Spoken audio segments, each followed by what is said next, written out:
Guys, ito yung sa Ignition coil. sa motor ko, yung sa ignition coil no Ignition coil. air-roll. So pag paano kung patay na siya ipaliwanag mo. Pag lumalabas dito yung kuryente, Pag lumalabas busted na po siya. Busted na to. Opo. Ah, sige nga. Ayan. Yung Yung kanina sinabi sa kanina. tapos sabi mo, okay lang yung ignition coil. Ikaw talaga. Pwede ka na mag-flashlight dyan, Anak ng pinapaka.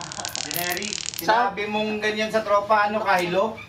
Sabi mo, walang Super problema science yung kaya tayo. ignition coil. Ang laki ng problema, Kaya pala, nagiging e-bike na yung takbo niya. Wala na, labas-labas na yung kuryente. Di na pumapasok Wala sa na spark yung plug. busted na. Wala na siyang kuryente dito, nandito na lahat eh. Lost contact na siya, lost Oo, contact. lost contact Hindi na na siya. siya pure contact. Kaya hindi na Hindi magandang sunog. Nako, patay tayo dyan, Dito pa, dito na lumalabas. Wala, kitang-kita niya yan, Wala na, lose contact, sir, no? Wala na siyang kuryente dito sa taas eh. Nasa yung screw niya. Ano ba yan? Nasa gilid na lahat. Nasa gilid na lahat. Wala na. Hindi na siya makapturog ng Oh, ayos. wala no. Yan ba yung, kaka-PMS Mas lang? malakas pa to. Wala na. Grabe, Wala na eh.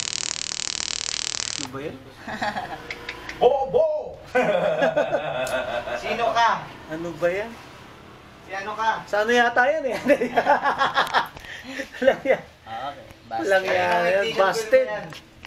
Grabe. Tanggalin mo yung starter. Busted siya.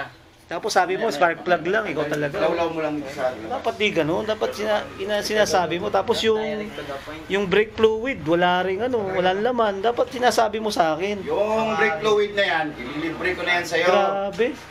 Diba? Buti dito si Sir Vic. Grabe naman to mga taon to. Saan ka masaya? Doon tayo lahat. Yes, sir. Ba yan? Saan ka masaya? Sa yung masaya na.